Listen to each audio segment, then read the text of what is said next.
Sa ngalan ng Ama at ng Anak at ng Espiritu Santo. Amen. Ang pagpapala po ng ating Panginoong Jesucristo, ang pag-ibig ng Diyos Ama at ang pakikipagkaisa ng Espiritu Santo, nawa po ay sumainyo lahat. At sumaiyo rin. Mga kapatid, aminin po natin ang ating mga kasalanan at mga pagkukulang upang tayo po ay maging karapat dapat na gumanap sa banal na pagdiriwang na ito.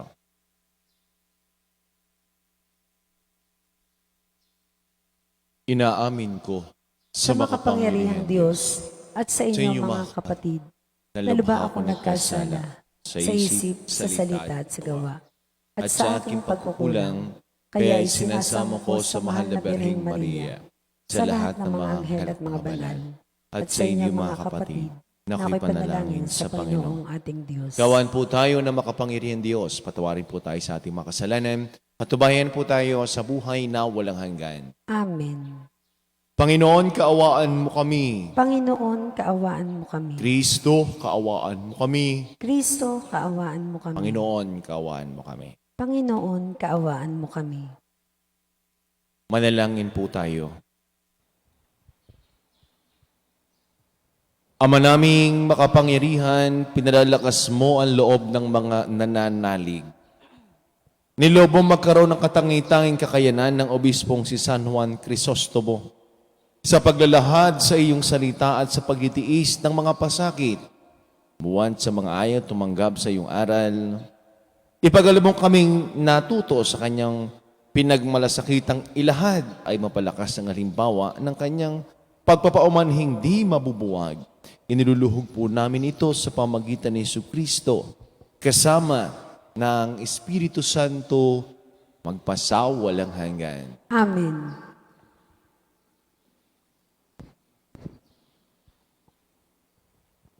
Pagbasa mula sa unang sulat ni Apostol San Pablo sa mga taga-Korinto. Mga kapatid, sapagkat si Kristo'y tulad ng isang katawan na may maraming bahagi. Bagamat binubuo ng iba't ibang bahagi, iisa pa ring katawan. Tayong lahat, maging Hudyo o Grego, alipin man o malaya, ay bininyagan sa isang espiritu upang maging isang katawan. Tayong lahat ay pinainom sa isang espiritu.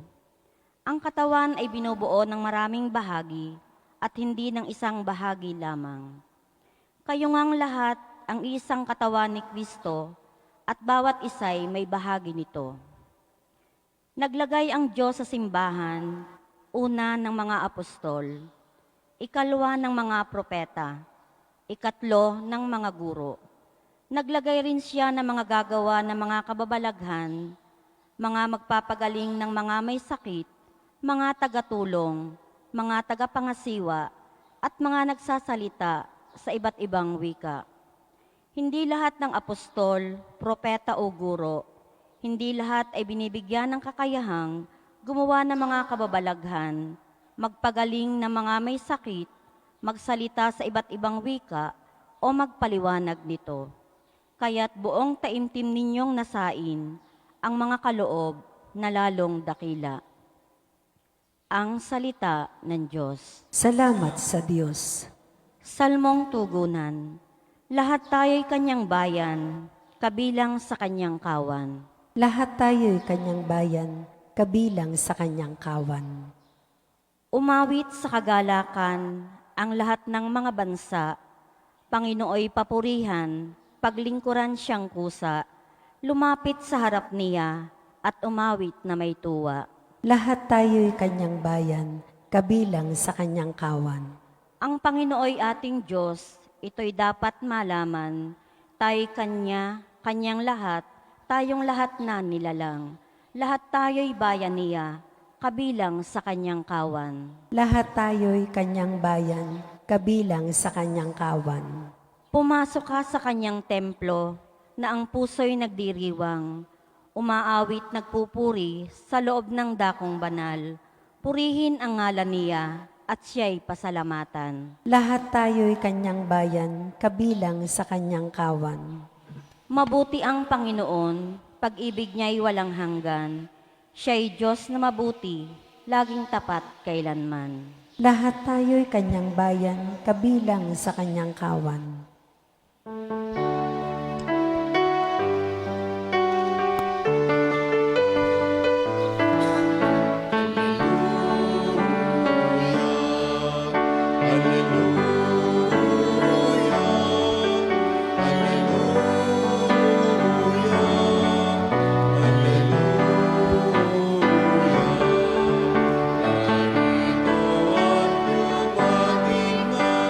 Isang dakilang propeta, sugo ng Diyos sa bayan niya.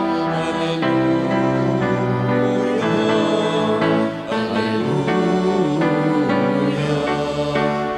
Hallelujah,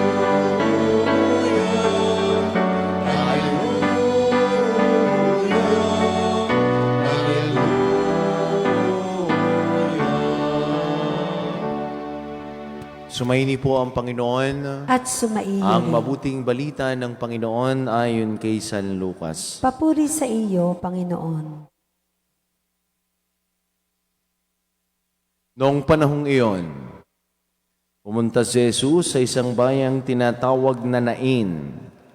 Sumama sa kanya ang kanyang mga alagad, ang napakaraming tao.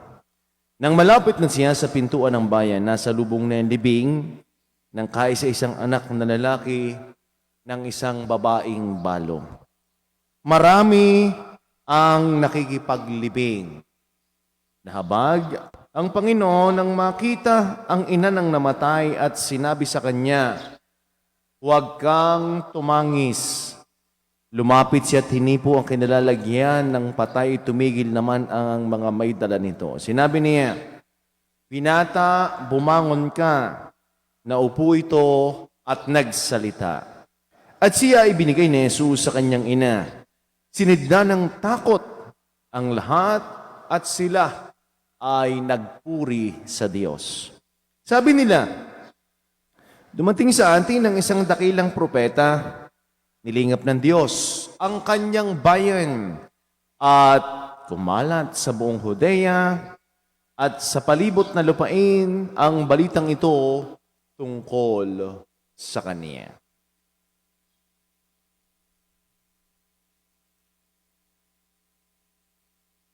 Ang minamahal ko mga kapatid, ang mabuting balita ng ating kaligtasan. Pinupuri ka namin, Panginoong Heso Kristo. Magandang umaga po sa ating lahat. Nagbati ho ng happy birthday sa mga nagdiriwang ng kanilang kaarawan ngayong araw na ito. Sa mga may wedding anniversary, congratulations po sa inyo. Sa man po kayo naroroon sa pagkakataong ito, ingatan po kayo at gabayan lagi ng ating mapagmahal na Diyos. Sa unang pagbasa po, narinig po natin ang sulat ni Apostol San Pablo sa mga taga-Korinto. At ano ang ikinadismaya ni San Pablo sa kanyang mga tagasunod at sa mga tagasunod ni Jesus? He denounces factions and rivalries. Sabi ni Pablo, kayong lahat ang iisang katawan ni Kristo at bawat isa ay may bahagi nito. Katulad ng isang katawan, maraming bahagi, pero may kanya-kanyang gampanin. Hindi pwedeng sabihin ng kamay na siya lang ang pinakamahalaga. Hindi pwedeng sabihin ng mata at magmalaki siya na ako ang pinakamahalaga. Hindi rin naman pwedeng sabihin ng tenga na ako pinakamahalaga. Hindi naman pwedeng sabihin ng bibig na siya lang ang pinakamahalaga. Ang lahat ho, may kanya-kanyang function. No? Ang lahat ho, ay may kanya-kanyang tungkulin. At yan ho ang ayaw ni San Pablo. Bakit kayo nag-aaway-away? Bakit kayo hindi magkasundo? Ay tayo isang katawan ni Kristo. At tayong lahat ay para sa Kanya. Ano siguro naging problema? ng ibang mga membro, nagpapagalingan. Diyan ho isang magandang paalaala.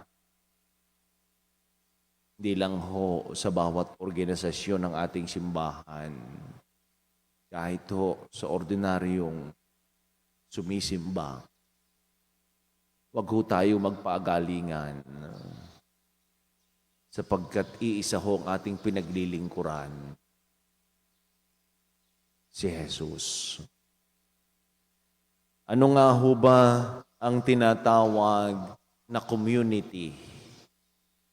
Sabi ho ni Bernard Lonergan, isa hong Jesuit theologian, a community is born when there is an event of common meaning. At para ho ma-achieve ito, may 4 na katangian. At ano ho yung una? Common field of experience. Kaya yung kasali ng iba't ibang organisasyon, nagkukwentuhan, nag-uusap, same experience. Mga experience ng lay minister, experience ng choir, experience ng WAP, at iba't iba ho, Couples for Christ. Ano yung community? Kaya minsan sa mga gathering, nagkakaroon ng sharing. O, ano bang nangyari sa iyo? Ito, bawa sa couples, ganito kami mag-usap ng aking asawa. Natibay ang aming pagsasamahan. Mamaya, yung isang pair of couple, ganun din ang sasabihin. Asawa ko ay medyo mainitin ang ulo. Asawa ko ay minsan isumpungin. At yung isa naman ay hindi lang siya nasumpungan. Kung hindi siya isumpungin, ay mga ganun hong bagay. You shared the common experience. Kayo ho, na palagi nasimba tuwing umaga, ano bang inyong common experience tuwing umaga? Pagkatapos sumimba, hindi lang naman agad kayo naalis sa totoo lamang. Iba nagdadasal pa dito, iba naghihintayan sa labas. Kakwentuhan. You share your experience. Yesterday, iba sa inyo nag-share, pagising pa lang kaninang umaga, ay ganito ang aking ginagawa. Di agad naligo, dadasal muna. Iba naman, hindi ako makalis ng bahay hanggat hindi ako nagkiki sa aking asawa. Hindi nag-goodbye. Common experience. Sabihin na ba, ganoon din palang aking gagawin. Sa community. Yun hong ikalawa, sabi ni Bernard Lonergan, ay complementary understanding. At dyan ho tayo. Nagkakaiba-iba. Kaya nga merong pagtatalo. Kaya ho merong hindi pagkakasundo. Bakit? Walang pangunawa ang isa. Kaya ano ang kailangan dito sa complementary understanding? Kailangan ho ng dialogue. Kailangan ng listening. Kahit naman ho sa bahay, kung walang complementary understanding, kaging magkakasundong mag-asawa, hindi din naman. Kailangan ng listening. Kailangan nakikinig. Hindi ikaw dakdak lang na dakdak. Abay, makinig ka din naman. Hindi Ano sabi? Tumahimik ka. Tatahimikin mo. Ay nag-i-explain pa nga. Gusto mo ikaw lamang ang magsalita? Hindi ho. Simbahan ganyan din. Kailangan ng dialogue. Kailangan ng listening. At sa parte ko ho, bilang pura paroko dito sa San Jose, mga bagay ho minsan na pinagninilayan ko na, Hindi lang naman ako dapat masunod. Kailangan ko ng dialogue sa inyo, sa mga organization, sa mga lingkod ng simbahan. Kaya regular yung aming meeting. Kasi ako'y nakikinig din. Hindi lang naman ako nagsasalita. Alin ang magaling, alin ang maganda. Yung isang community. Hindi lang yung ikaw lagi ang gusto mo ay ikaw ang masusunod. Hindi. Kailangan ho ng process of dialogue and listening.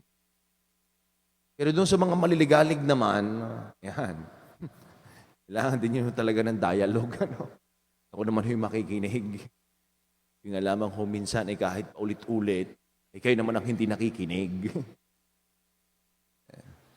At yun yung ikatlo. Yun yung tinatawag na common judgment. Ano yung common judgment? Dahil tayo ay isang community, the same thing ang ating i-affirm. At the same thing, yung ating i-deny. Especially, the values. Ay, ikaw lamang katangay-tangi, member ng isang organisasyon na napasaway. Ikaw lamang ang lay minister na nagkaka-lay minister ka, ay ganyan na ngayong ugali. Hindi. We affirm. And we deny. Sama-sama tayo. Hindi pwede yung ikaw lamang. Yan yung common judgment. At yun yung ikaapat, ay doon yung tinatawag na communication. At ito ho ay mahalaga. The deeper the communication, the deeper the relationship. Kaya kahit sa mag-asawa, mahalagang communication. Yan man ho'y verbal o non-verbal. Kayo naman, alam naman nyo kung kailan lang inyong asawa may bartik eh. Alam nyo kung kailan may sumpong yan, hindi nga nagsasalita, ay alam mong galit. That's the one way of communication. Kaya dito sa simbahan, sa atin, hanggat maaari, yung mga impormasyon na dapat malaman ng tao, may communicate.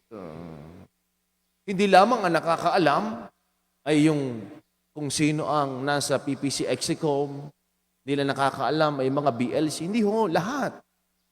Kaya atin ho yung ina-announce. Kasi we are one community of believers of Christ. Kaya napakalago ng communication. Ikaw man ay malayo, ngayon naman ho ay kadalitan ng communication eh. Sa different organization. Kaya ako'y napilitan ding karoon din ng Facebook, karoon din ng i-activate ang aking messenger. Kasi ito ang way of easiest communication. Kaya sa lahat ng mga organization, nasabi ko, sige, invite din niyo ako. Kaya alam ko mga pinag-uusapan ng mga yan.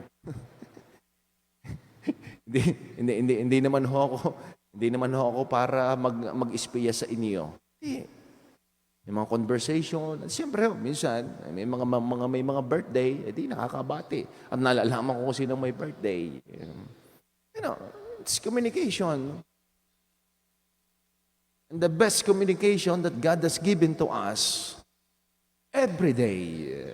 When we celebrate the Mass, ano sinasabi ni Kristo? This is my body. This is my blood, which will be given up for you. It's the best communication. Yan ho, yung mga bagay na para ma-achieve ho natin ng isang magandang community, komunidad. Kailangan ho natin ng common meaning. Ang tanong ang common meaning, 4, common field of experience, complementary understanding, common judgment, and communication. Sa atin hong ebanghelyo naman, Narinig ho natin ang kwento ng isang balo na namatayan ng isang anak na lalaki. Siguro nag-iisa ng anak ito. Hindi lamang ho yung anak niya namatay, pati din ho siya ay namatay na. Bakit? Sapagkat nung una ang katayuan ng babaeng balo, wala nang susuporta sa kanya. In terms of financially, nag-iisa lang ang anak na wala pa sa kanya. Kaya ang hinagpis na nararamdaman niya, paano na ako? Siguro tumatanda na. Hindi lang naman ho yung financial capability eh. Kaya siya ay naghihinagpis.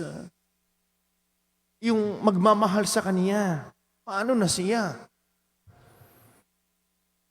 Kaya tingin niya sa sarili niya, siya'y patay na. Ipat ganyan din ang experience ng iba. Pag namatayan ng asawa, ay hindi makamove on. Hanggang ngayon, daladala pa rin niya ang picture. Ang mga magagandang alaala, nandun pa rin. Ay yung iba naman, buhay pang asawa ay pinapatay na. Ayaw nang makita. Hinagpis na hinagpis. Kahit nung nakita ni Jesus, anong unang kanyang damdamin? Siya'y nahabag. Naawa. Sabi nga, marami nakikipaglibing. At ito yung ebanghelyo na minsan ibinabasa ko pag may patay. Sabi natin, Panginoon Jesus, binata, bumangon ka. Sa wikang English ho, yun yung pagdalaw, visit, sa kultura ho ng mga Hudyo, yun ho'y nangangahulugan ng divine intervention. Kaya pag bumisita ang Diyos, si Jesus ay bumisita, nagkaroon ng divine intervention. Namangha ang mga tawa, nakapagpabuhay ng patay. Sino sa atin nakapagbuhay ng patay? Wala naman.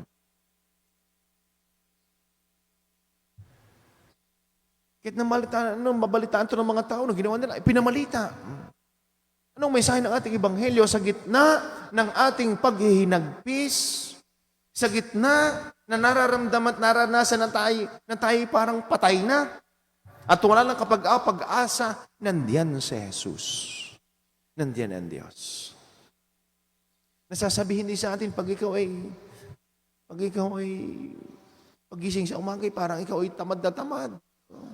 Alalahanin mo yung sinabi ni Jesus, bumangon ka. Parang ang bigat ng iyong katawan. Parang ayaw mo na magtrabaho. Parang ayaw mo nang makita ang mga tao sa paligid. Gusto mo lamang, sa sarili mo na lamang ikaw na nagkukulong ka sa kwarto. Wala ka ng kaganagana sa buhay. Sabihin ng Diyos, bumangon ka. Nandiyan ho ang Diyos natin. Alam ng Diyos ang ating pangailangan. At kita ho ng Diyos kung ano yung wala tayo. Yan ang Diyos natin.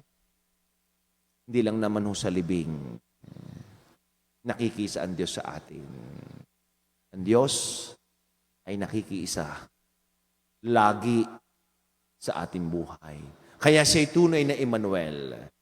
God is with us. Gumawa ng mga himala si Jesus upang ipakita ang kanyang banal na habag at kapangyarihan. Puno ng pagkamangha sa ganitong mga kahangahangang bagay. Manalangin tayo sa Ama na nagsugo sa ating tagapagligtas. Diyos ng buhay, mahabag kayo sa amin. Diyos ng buhay, mahabag kayo sa amin.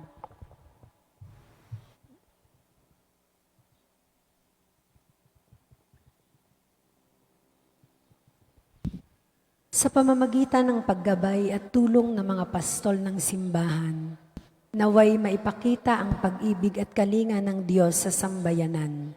Manalangin tayo sa Panginoon. Diyos ng buhay, mahabag kayo sa amin. Ang gobyerno, naway maging daan ng mahabaging pag-ibig ng Diyos sa katangi-tanging pagkalinga at pagtulong na kanilang ibinabahagi sa mga dukha at mga may sakit. Manalangin tayo sa Panginoon. Diyos ng buhay, mahabag kayo sa amin. Yaong mga nagdusa sa pagkawala ng kanilang mahal sa buhay, naway muling sumampalataya sa buhay sa tulong ng Diyos. Manalangin tayo sa Panginoon. Diyos ng buhay, mahabag kayo sa amin. Ang mga may sakit, katulad ng anak ng balo, naway makadama ng mapagpagaling na kamay ni Jesus. Manalangin tayo sa Panginoon. Diyos ng buhay, mahabag kayo sa amin. Ang mga tapat na yumao, naway muling ibangon sa kaganapan ng buhay sa presensya ng Diyos. Manalangin tayo sa Panginoon. Diyos ng buhay, mahabag kayo sa amin.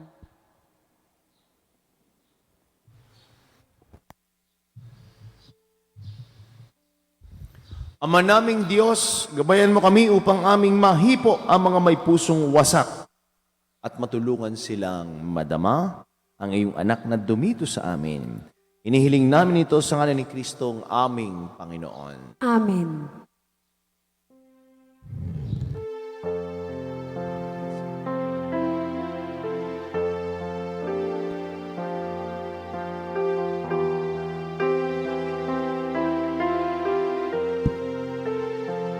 Napurupuri ka, Diyos sa mga bigla sa limutan sa iyong pagandahan ng mayalay mula sa likod mo ng pagkatinang.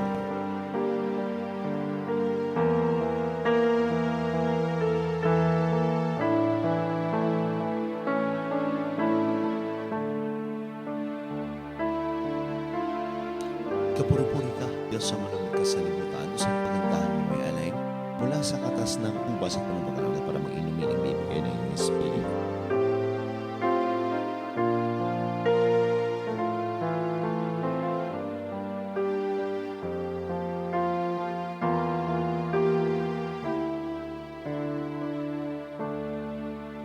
Manalangin po kayo mga kapatid upang ating paghahain ng kalugdan ng Diyos abang makapangyarihan.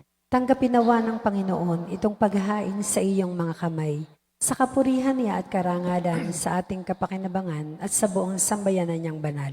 Ama naming lumikha, kalugdan mo ang aming kusang loob na paghahain ngayong San Juan Crisostomo, ay ginugunitan namin yayamang sa kanyang tagubilin. Iniaalay namin ng buong puso ang sarili namin upang ikaw ay purihin sa pamagitan ni Jesucristo kasama ng Espiritu Santo magpasawalang hanggan. Amen. Sumayin po ang Panginoon. At sumaiyo rin. Kita sa Diyos ang inyong mga puso at diwa. Itinaas na namin sa Panginoon. Pasalamatan po natin ang ating Panginoon Diyos. Marapat na siya ay pasalamatan. Ama naming makapangyarihan, tuningang marapat na iko'y aming pasalamatan.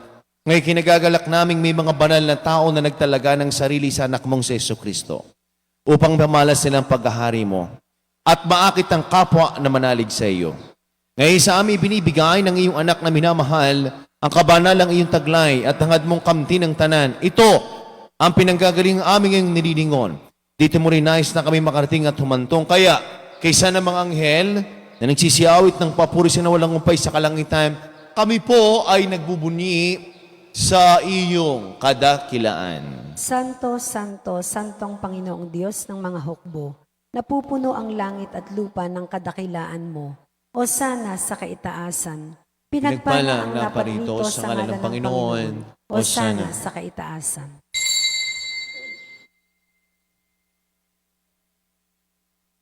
Ama naming banal, ikaw pong bukal ng tanang kabanalan kahit sa pamagitan ng Espiritu. Ngayon pong palalang makaloob na ito upang para sa amin ay maging katawan at tugon ng aming Panginoong Jesucristo. Bago niya pinagtiis ang kusang loob na maging handog, hinawa kanyang tinapay, pinasalamatan kaniya.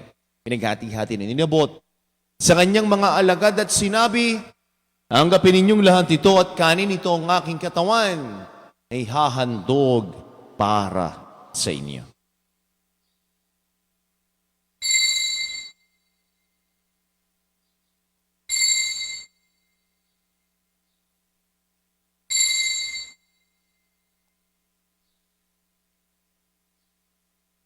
Gayun din naman nung matapos ang hapunan, hinawakan niyang kalis, muli kanyang pinasalamatan, inabuti ang kalis sa kanyang mga alagad at sinabi, "Tanggapin ninyong lahat ito at inumin ito ang kalis ng aking dugo. ng bago at wala hanggang tipan. Ang aking dugo na ibubus para sa inyo at para sa lahat. Sa kapagpapatawad ng mga kasalanan, gawin niyo ito sa pag-alaala sa akin.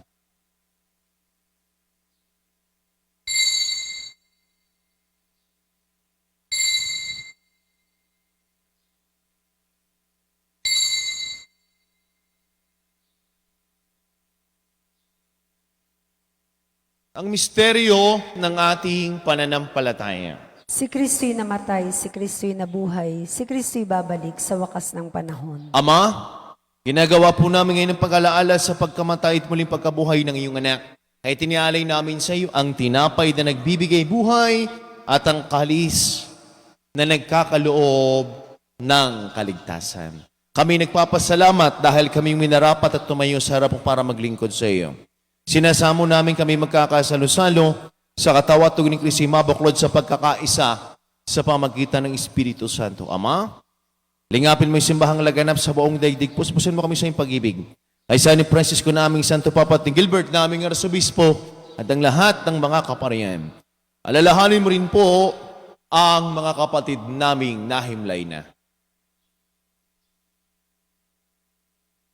Nang may pag-asang sila'y muling mabubuhay, gayon din ang lahat ng mga pumanaw, kawanon po sila patuloyin sa iyong kaliwanagan. Kawa mo't pangindapating kaming lahat na makasalo sa iyong buhay na walang wakas. Kaysa ng mahal na Birheng Maria na ina ng Diyos ni Pong San Jose na ating din patron. Kaysa ng lahat ng mga apostol, San Jose, Marelot ng lahat ng mga banal, na namuhay dito sa daigdig ng kalugod-lugod sa iyo, may pagdiwang nawa po namin ang pagpupuri sa kararangal mo sa pamagitan ng anak na aming Panginoong Jesucristo.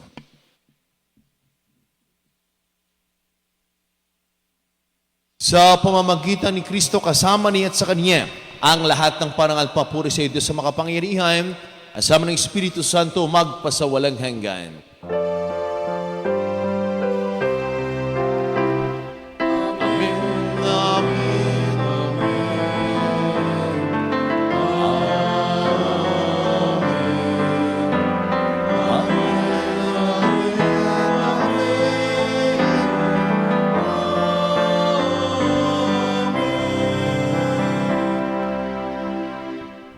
Sama-sama po nating awitin ang panalangin tinuro sa atin ng ating Panginoong Jesucristo, ang Ama namin.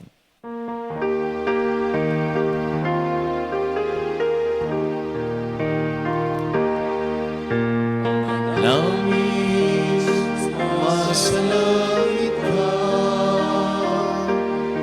sambahin ang ngalan mo, mapasa amin ang kaharian mo, sundin ang loob mo, dito sa lupa sa langit. Bigyan mo kami ngayon ng aming kakanin sa araw-araw. At patawarin mo kami sa aming mga sala.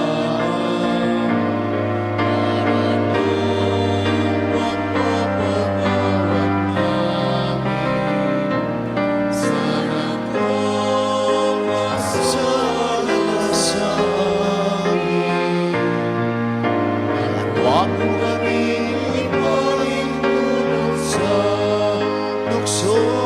Pakiyagian mo kami sa lahat ng masama.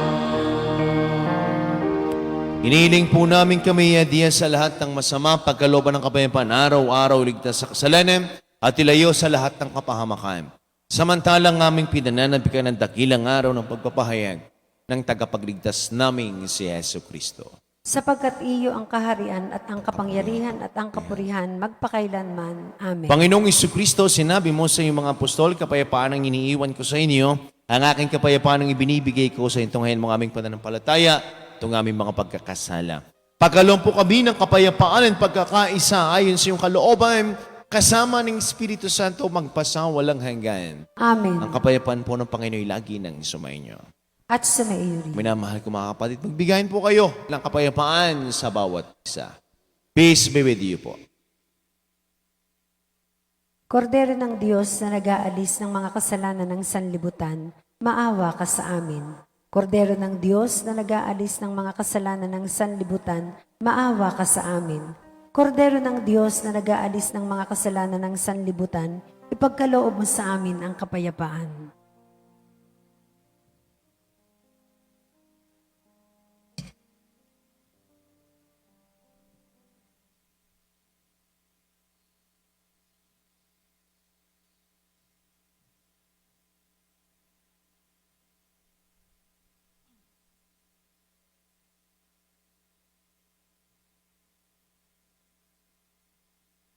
Kung minamahal ko mga kapatid, ito ang kordero ng Diyos, itong Kristong muling nabuhay. Siya nag-aalis sa mga kasalanan sa libutan. Mapalit po tayong lahat ng mga inaniyahan sa kanyang banal na biging. Panginoon, hindi ako karapat-dapat na magpatuloy sa iyo. Ngunit sa isang salita mo lamang ay gagaling na ako. Ang katawan ni Kristo. Amen.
Manalangin po tayo.